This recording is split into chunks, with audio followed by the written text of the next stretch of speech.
Hello, everyone. You listen to another episode of Let's Talk Sports with Tim McCain, and I have the pleasure of interviewing Nathan Williams, 11-6 National Fighting Championships. How you doing today, sir? What's going on, man? Good to be here. I appreciate you for letting me come on and, let my little voice be heard. Yes, sir. Yes, sir. So, when did your love for the fight game begin? Probably about, I only been fighting. It just hit 8 years in November that I've been doing MMA at all. So I graduated college in 2012, Savannah State. And after I finished, I wrestled in high school, wrestled in college for a little while before I got to Savannah State, wrestled at Gardner Webb for a little under a year, if you can even say for a year, but transferred out of there. Like I said, finished up at Savannah State.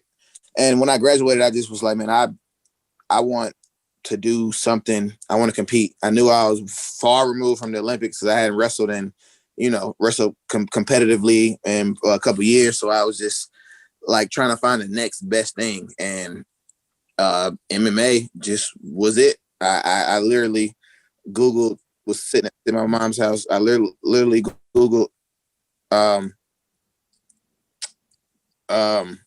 closest MMA gym to me and found X3 Sports and went there, took the intro Jujitsu class, loved it, signed up for a 2-year deal because I was like, this is really what I want to do.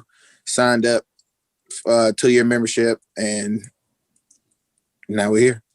Yes, sir. Yes, sir. So, what's some of your relationships been like at X3 gym, and then also what are some of the things that you've learned, because you have a wrestling background, but what are some of the things that you're now getting a better knowledge of, a deeper understanding of different fight styles?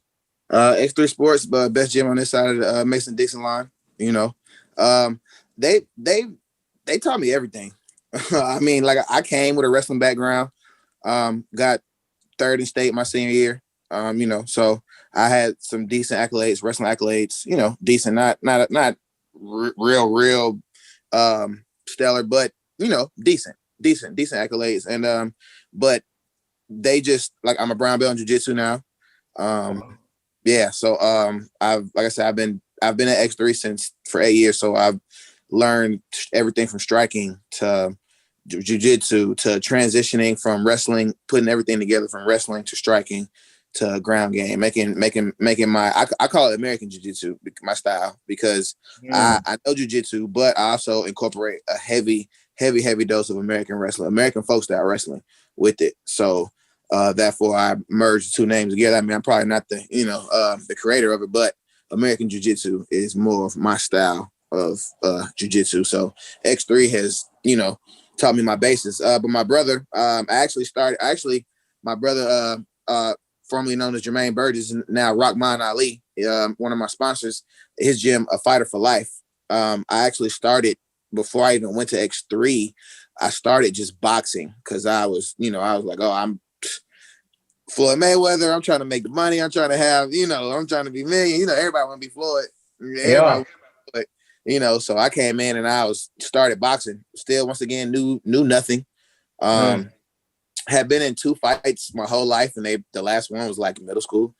You know what I'm saying? So me and fighting were like two totally different spectrums. But he started boxing with him, and he was just like, man, you're doing well, but you're taking away from what you do best, and that's wrestling. And he was like, I think you should just do the MMA. So that's when, like I said, I looked at the gyms, found X3 Sports, and they just giving me my basis on everything. They've created the foundation. They've created who you see today, the Nasty Nate. That's all I do to X3 Sports. Yes, sir. Yes, sir. So what was that transition like from being a wrestler to a boxer? I know you said the trainer was saying you were doing well, but was it an easy transition to go from wrestling to boxing? Especially if you didn't fight, only had 2 fights before. Right. Yeah, because in boxing and wrestling, the footwork is similar.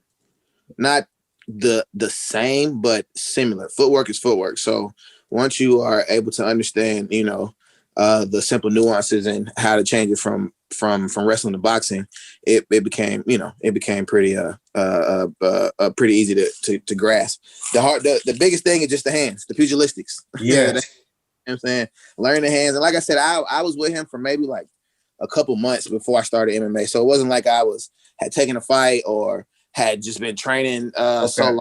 I was training, working a full-time job. Like I said, I graduated, was working in the Cat County school system. So I would go in early in the morning and train before I go to work. Probably get there like 6, train, and then get to work by 8, just doing that.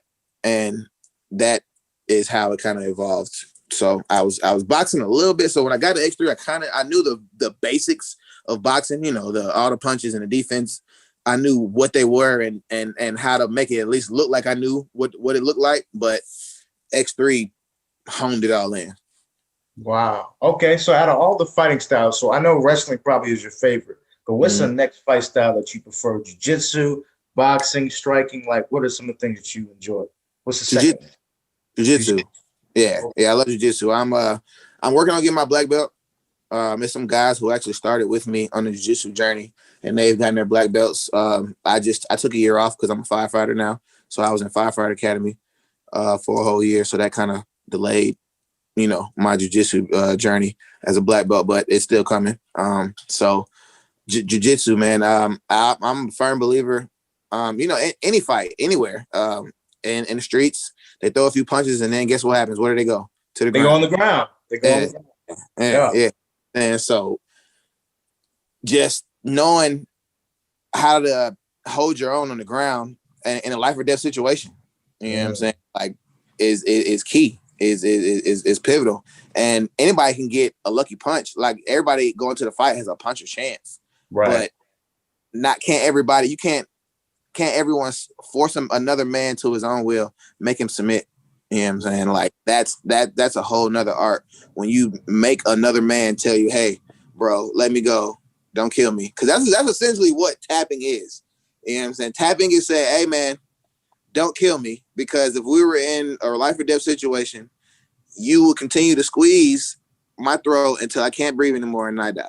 Or you will break my arms, break my elbow, break my knee, break my shin, rip my shoulder out of socket.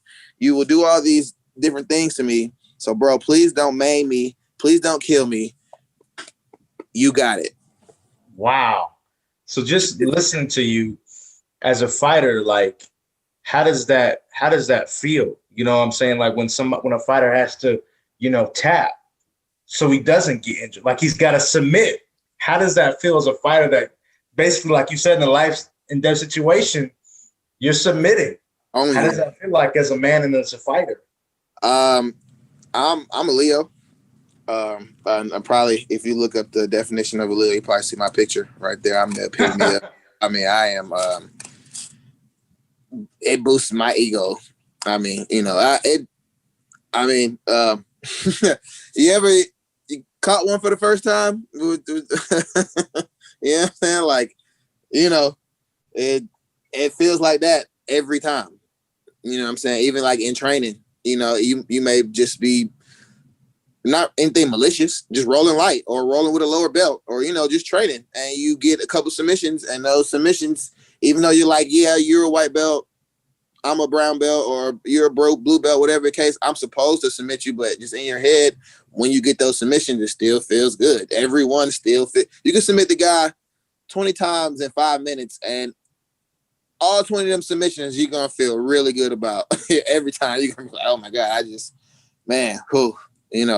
it feels good. Because what happens when you get submitted? How does that feel? Like when you gave it everything you had, but then this fighter, he just takes your arm, and if you don't submit, he's going to break it and you submit. As a fighter, how does that feel? That feels good too, because now that teaches me what I've done, what I did wrong, where I messed up at. Interesting. And I mean, not to toot my own horn, but I don't get submitted much. So if you're submitting me, you're damn good. You're damn good. So if you're submitting me, then it's something I'm trying to learn from you anyway. So it's, you caught me. Hell yeah. What did I mess up on? Or, you know what I'm saying? Or if the round is still going, all right, slap, tap again. Let's go. Let's let's get it back. Let me see if I can get you back, or let me see if I can stop you from doing it again. So that's just the competitive nature in me. Always So, learning. so okay, my next question to you is this. Do you believe that you learn more from your wins or from your losses, or do you learn equally from both? I think you learn equally from both. Because this win that I just had, I feel like Congratulations. probably more from this win here than I've learned from a lot. Just a lot of things that I overcome mentally. You go through a lot in a fight, and people will at times be like, "Man, you're a fighter. How can you talk about quitting, or how can you this and this and this?" But it's moments in a fight, and if you say you've never been there, you're a liar. There's moments in a fight where if you're not just completely dominating and the fight kind of goes back and forth, and there's moments where it can go back and forth, where you got caught in something, have some moment of adversity, it's a time where you may kind of think about quitting. I mean, even though you may not be a quitter, or the thought runs across your mind, you like, hey, I could. Oh, he just cracked me with a good shot. Hey, he just hit me with a good shot. I could fall right here and just cover up, and the fight will be over. The fight will be over, and I can finally get out. Looking for a way out is what they call it. So that thought can oftentimes cross your mind, and you can walk down that path, or you can in that split second decide, hell no, I'm finna fight back. I'm about to fight back. I'm not a quitter. This is not something that I divulge into. So I got 6 losses, and in those 6 losses, I probably say one guy beat me for real. I beat myself in the other 5, and for those losses, I just simply quit in there. I quit. I gave the submission up. When the submission got tight, I didn't fight for it, or not even submissions, or when the position got tough, I just succumbed to the position. I didn't fight out of it, try to get excel back to a better position. I kind of just accepted where I was at. No, they couldn't finish me from there, but I never advanced to a position and just kind of gave up the position. So my 6 losses, I've it's times that I quit in there. I mean, yeah, crazy as it sounds, and this is me being transparent. It's just breaking news, right? I've quit in there, So just with this fight, that just happened. It was a moment where he cracked me with a good shot, and it was all because of me. I mean, backing up, making some mistakes, but he cracked me with a good shot, and for a second I backed up to the cage, and I thought about, hey, he started to punch, and I was like, I can just fall right here and just get out of here and be done, and I'm good. And I was like, what the fuck am I thinking? Hell no, fight. We here, fight. And that's the first time in a fight that I can say that I've come to that and fought through it. And because of that, that's the man. This is I'm like, I should have finished this guy, and I don't know if you saw the video, but it's multiple times I had him dead to rights where I should have finished him, and I kind of just let out the gas. But I'm proud of myself because I didn't quit. When in normal times in adversity, I would quit. I mean, the 11 wins that I have, I mean, when stuff going good, my mind is strong and I'm dominating, and but in those 6 losses, most of those fights I was winning, majority of the fights anyway, and it was a moment of adversity, and I kind of just gave into it and just got caught up. So, Wow. both a loss you can learn. That's why I said both. You can learn a lot from wins and losses equally. So my next question to you is, you kind of talked about it. You were alluding to it when you were saying when somebody cracks you, right, and then for a second you want to quit. How long can you even doubt yourself in the octagon? How much time do you have to change your mind to go back in the frame of, I'm about to beat this guy no matter what? It in your mind, it may seem like eternity. It may seem like that's a 30-second time lapse, but in reality, it's a split-second decision. Because either you're gonna get hit, back up, close your eyes and fall, or you're gonna get hit, back up, bite down the MI piece and swing back. and that's a split second decision. But like I said, in the grand scheme, it in your mind, it seems like a 30-second. You know how they allude to those foreshadowing in shows when something's going on, but he starts thinking in his head, and that's that moment is probably like a 20-second clip of him thinking, but in reality, is like 1 second that went by in actual timing. So, it's a split second decision. That is interesting. That is interesting. So before the fight happens, as a fighter, mentally, you're going to be, you already know, mentally and physically, you're going to take punishment. Okay. He's going to give you punishment. You're going to give him punishment. Okay. You're going to give him a lot of punishment. So mentally, before the fight, where is your mindset at? Can people talk to you? Are you closed off? Or are you like, what is your mentality like before you into the ring? I used to try to get like, I used to try to hype myself up. I used to try to listen to Lil Jon, the East Side Boys.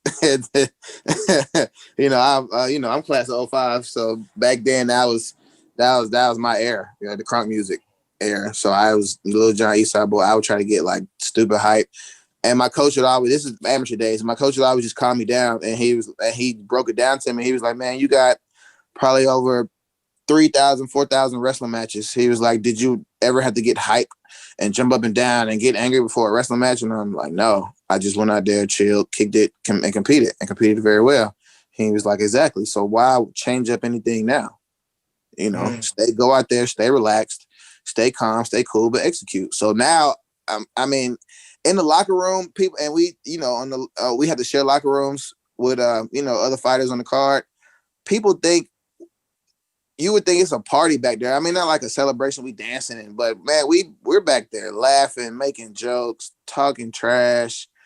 Everything is calm, everything is surreal, everything is just, it's cool, relaxed. Because now I've got I got almost 20 fights.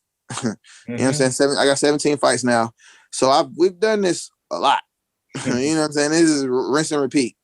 So just another day in the office. I don't even get nervous anymore. Wow. And it's so crazy because people talk about all the time, oh, you should get nervous before a fight. Nerves are good. They're a good edge to have. But I don't get nervous before a fight anymore. No fight is fight. And it started to happen in the past couple, maybe like in the last 7 fights. I started realizing, I was like, man, I'm usually the nerves would be here, but I don't have them. And why do you think that is? Because like I know like some fighters, they'll say, well, and a lot of athletes say this in general. They say, well, the greatest battle is outside the ring. It's outside the court. Is it the reason why you're not nervous is because you know that the biggest fight isn't in the ring? Yeah, I think it's in my mind.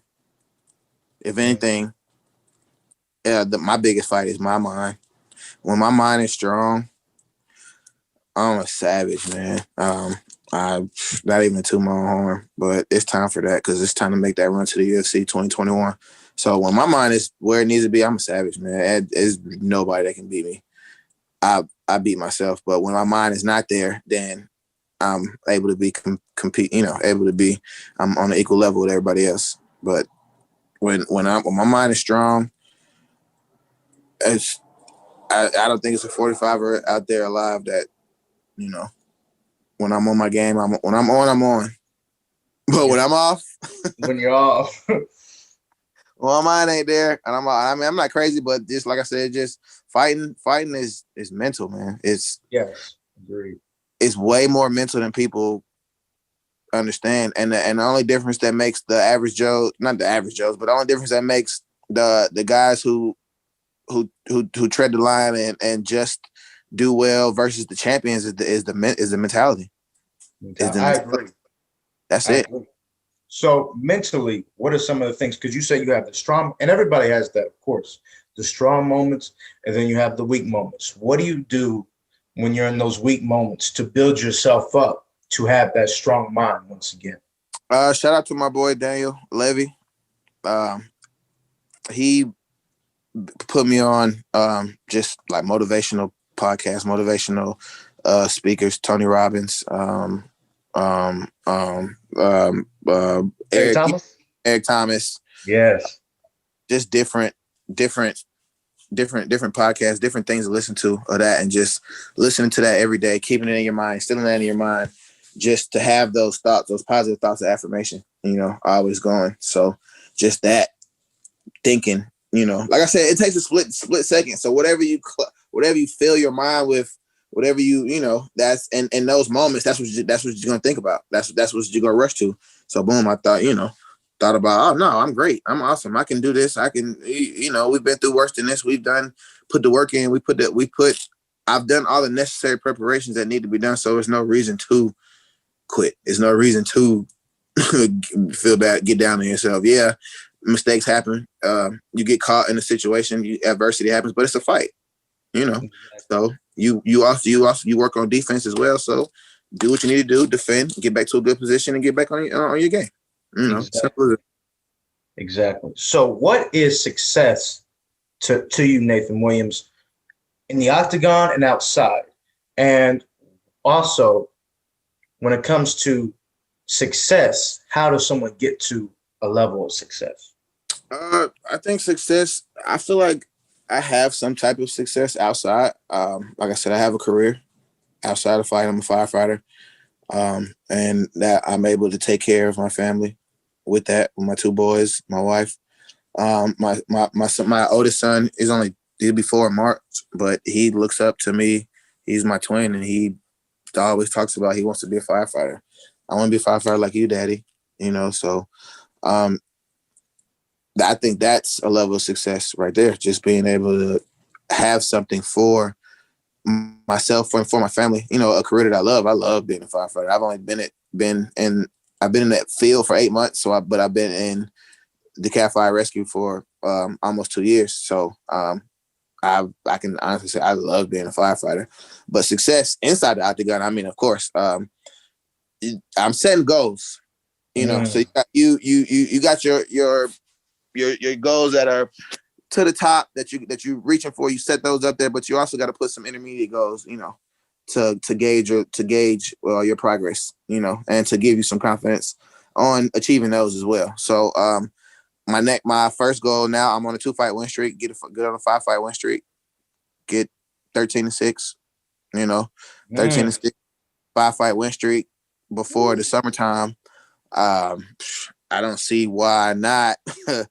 I can't get to the UFC then, So first and foremost, get on that 5-fight win streak and finish the next 3 guys I fight.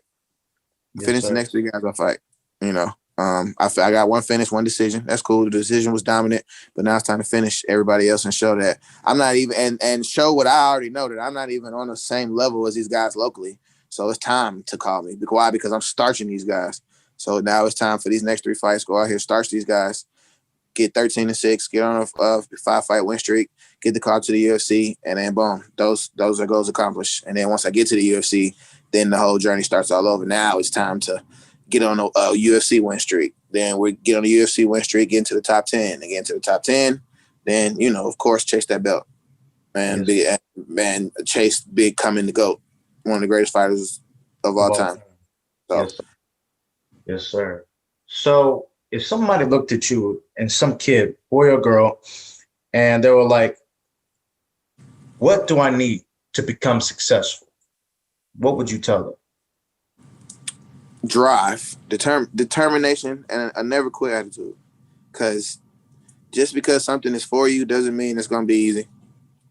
Matter of fact, if it's for you, it's probably going to be one of the hardest things that you're going to have to endure, just because it's what you're supposed to be doing. And it's going to work out that much for you once you get through the obstacles and the hurdles that you need to get through. So, man, I feel like fighting is for me. And I broke my nose, broke my face, had to get plastic surgery when I was an amateur. Fighting for free. Cheap. Fighting for free. Yes. Plastic surgery, broke my nose, got a titanium plate from here to here. Wow. If you can see, it's called a hidden scar. So they either had to go. They were telling me they had to go either the top of my head and peel my face down, or they can come through and make an incision in my nose, and I have a scar here on my face. And I was like, man, I'll take that scar on the face for all day. Yeah. Yeah, I got titanium plate that connects from here to here, and I fractured both cheekbones, so I got a titanium plate that connects over from there to there, and all that was from the result of a free fight. Got paid no. They said, hey man, thanks for fighting for us, So that right there, I feel like, some adversity for something that I feel like is for me, So you're not and then like I said, going through 6 losses, going through 6 learning, just you would think if fighting was for you, you would be undefeated on a road to, on a star-studded road. But sometimes that's not your path, and that's not the way you're going to success. But just keep your head down, keep your chin down, like fighting says, keep your chin down, keep your hands up, and keep pushing forward. And that's how I look at life now. And that's how you be successful. Keep pushing. I love that. So where can they find you on social media, and when do you want to fight next? Nathan, my other Facebook, I don't know, I might have clicked on something crazy on Facebook. So my other Facebook got hacked, but Nathan Samuel Williams, I put my whole government out there. It don't matter. You can't beat me. Nathan Samuel Williams on Facebook, Nasty Nate _MMA on Instagram, Nasty Nate MMA. I want to say 145 on Twitter. Follow me. I go over the life of being a fighter. You probably just see the love of my job and the love of my family. I love my family to death. Love my boys. Love my wife. So that's my life. Fighting, family, God, fighting, family. GFF. Yes, sir. Yes, sir. And when do you want to fight next? You want to fight in January? You want to fight when's the next one? ASAP, like Rocky. I took no damage this last fight. I'm good. I'm good. I'm clean. I'm good. My foot was sore from kicking. That was it, but I'm good. So I'm ready. Trying to fight January. I'm trying to fight, like I said, 3 times before the summertime. 3 times before the summertime. That way I'll be a 5-fight win streak. Contender series be rolling back around again. And if not that, then a short notice call. Get in, and then we rolling. We rocking and rolling. You would do just a short notice. Facts. Yeah. That's how you get in. Somebody gets hurt. They call you, hey, can you fight in 2 weeks? Yes, sir, I can fight in 2 weeks. Yes, I can. Yes, sir. 3-fight deals, contract signed, you in there. So, yes, sir.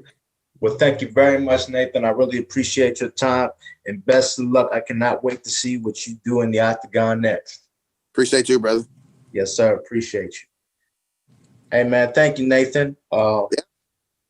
Great interview. I really appreciate your mindset. You know what I mean? I think a lot of people, that's one of the reasons why I wanted to create this sports conversation.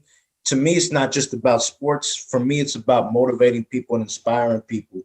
You know what I mean? So I want to use athletes' successes and struggles so that regular people, because at the end of the day, you guys, like you said, you guys were amateurs. You guys put in the work for free.